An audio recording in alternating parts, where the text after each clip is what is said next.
Hey guys, the holidays are approaching and you're probably thinking about all the gifts you have to give. I know that it can really add up and get expensive, not to mention time consuming.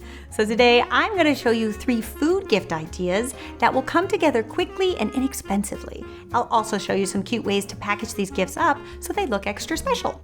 So first up, I'm going to show you how to make a classic nut brittle. I love a peanut brittle because it's pretty cost effective because peanuts are pretty inexpensive. However, if you wanted to get extra fancy, you could use mixed nuts, cashews, pecans, whatever nut you like will do.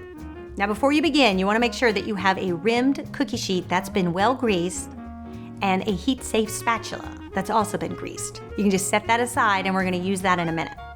So in a deep saucepan, you're going to add 2.5 cups of plain white sugar, 1/4 cup of water, 6 tablespoons of unsalted butter. I know it's a lot of butter, but this is what's going to get our peanut brittle to have a really rich and buttery taste, 1/2 cup of light corn syrup, and 1 teaspoon of vanilla extract. Then you're going to set this mixture to boil, and you can stir it as it's heating to make sure that all of those ingredients are nice and combined. And then once it does start to boil, you'll see the little bubbles will appear along the side. You then want to insert a candy thermometer. So a candy thermometer is a great thing to have because you really want to make sure that this mixture gets up to 302 degrees. If it doesn't get up that high, you're going to end up with more like taffy. So it is a good thing to use.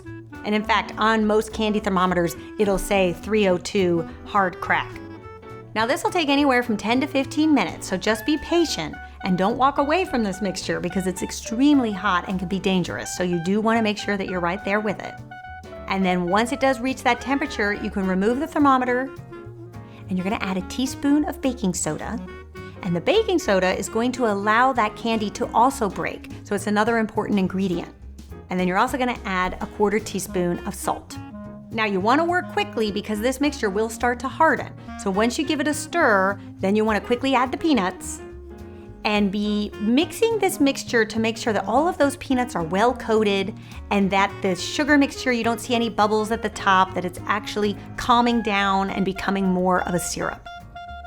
Then you're going to transfer this onto your greased cookie sheet, and then you're going to take your greased spatula and press it down into a single layer.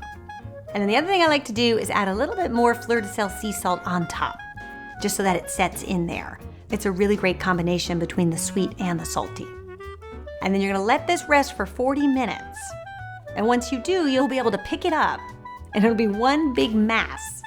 And sometimes what I like to do is take a paper towel and just kind of brush off the bottom of it so that it's not too greasy from all the butter that was greasing the pan. And then you can go ahead and just break it into large shards. And then to package the brittle, we're gonna place it in one of these to-go containers. I really like the parchment color because I think there's something beautiful and simple about it. So to our container, we're gonna add a nice, beautiful gold ribbon. I like to use the ribbon that have wire on it because it'll help you create a really nice bow. And then to that, we're also gonna add some gold dip pine cones.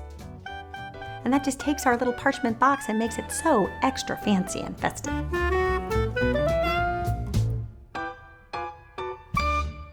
One gift down. The next gift I'm going to show you how to make is some homemade granola. I love this idea because homemade granola is always better than store-bought granola. So when you're making these gifts, make sure you make a batch for yourself. So in a large bowl, we're going to add 3 egg whites. To that, you're also going to add 1/2 cup of honey, 3 tablespoons of brown sugar, 2 teaspoons of cinnamon, 1 teaspoon of ground cloves, a tablespoon of fresh orange zest, and 1 tablespoon of the fresh orange juice. And then to that, you're gonna add 4 cups of old-fashioned oats. Now don't go get those quick cooking oats. That's not gonna work for this. You actually need the old-fashioned. 2 cups of chopped pecans, and 1/4 cup of pumpkin seeds. And then you're gonna mix that all up until it's very well combined. Don't cheat on this step because you do wanna make sure that all of that egg mixture is adhering well to the oats and the nuts. Now you do wanna take this mixture and separate it and put it onto 2 trays. That way it will really have a chance to toast well and crisp up. If you put it all on one tray, it's not gonna actually do that and you'll end up having granola that actually doesn't get hard. Then we're gonna pop this in a 350-degree oven for just 10 minutes. So one tray will go on the bottom and one tray will go on the top. And you don't wanna stir your granola at this stage. You do wanna just let it toast and let it go the full 10 minutes. And at that stage, you're gonna take your trays out. So you're gonna take a cup and a half of dried cranberries and sprinkle them on each tray. And then give your granola a toss. And then you're gonna take the tray that was on the top and put it on the bottom, and the tray that was on the bottom and put it on the top, and go for another 10 minutes. And once your granola is done, your house will be filled with the most delicious holiday aroma.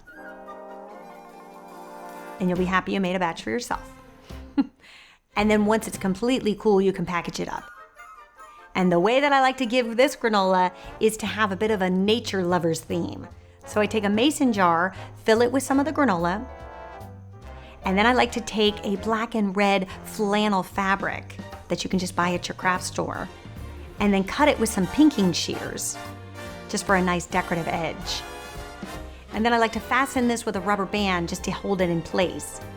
And then I like to tuck in a little bit of some faux evergreen that comes with like a little pine cone and a berry. And then to hide the rubber band, you can use some rope twine and just fasten it into a nice little knot.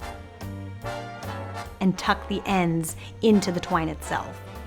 And then to finish it off, I like to tuck in a little red cardinal, having him perched there on top of the evergreen. I think it's a nice touch. So there you have it, second gift down. This would be a great one for anybody who spends a lot of time in the outdoors. And then lastly, I'm gonna show you how to make a really simple Christmas cookie, a palmier. A palmier, or an elephant ear you may have heard it called, is a classic French cookie that really is so simple to put together because it only takes 3 ingredients. You're gonna use some store-bought puff pastry, some white sugar, and a little bit of salt. So this recipe makes enough for 30 cookies. So you're gonna need 2 sheets of puff pastry to get the 30 cookies. And in total, we're gonna use about 1.5 cups of sugar, but for each puff pastry sheet, you're gonna use about 3/4 cup. Now this sounds like a ton of sugar, and it kind of is, but it does take that amount of sugar in order for the cookies to caramelize. So taking our 3/4 cup, we're gonna mix in 1/4 teaspoon of salt. You can stir that up with a fork. And then you're gonna take half that amount and put it on your cutting board. And then put your sheet of puff pastry down. And then you're gonna take the other half and sprinkle it on the top. And basically what you wanna do is with a rolling pin, go in and roll in that sugar into your puff pastry. So it's really sealing on both sides. Okay, so here comes the tricky part. It's not that hard, it's just a little tricky the first time you do it. So when you make these cookies, you may wanna watch this video again, and that way we can do it together. Okay, so here's what we're gonna do. We're gonna take the 2 sides of the pastry, we're gonna fold it in so that they meet in the middle. Then we're gonna take those sides and fold them again so they meet in the middle. And then you're gonna take one side and flop it over the other side like a book, and then you'll see you'll have like a little log on your hands. And basically what we've done is created 6 layers of pastry. You with me? Okay. So now we are going to slice this log into 1/2-inch slices, and then you're gonna put it on a parchment-lined cookie sheet. And when you slice them, they're gonna look a little flopsy, and that's okay because they're gonna puff up and shape up in the oven. But basically you wanna just kind of help it along so that it has the shape of a heart. You should get anywhere from 15 to 16 pieces out of one log. And then you're gonna place these in a 450-degree oven for 10 minutes to start. And then you'll see they'll start to become golden brown around the sides, and they would have puffed up, and then you'll see what I mean about expanding. And then you want to now go in and flip them with a thin spatula so that they can get golden brown and caramelized on the other side. Then you're gonna let these bake for another 2 to 3 minutes on the other side, just until they're nice and golden brown. You do want these to cool completely before you start to package them up. And then what I like to do is take one of those little clear treat bags.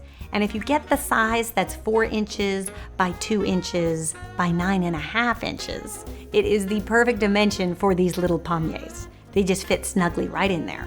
And I typically will add anywhere from 6 to 8 cookies per package. And then you can take a little rubber band and fasten the package, which will make it easier when you go to decorate it.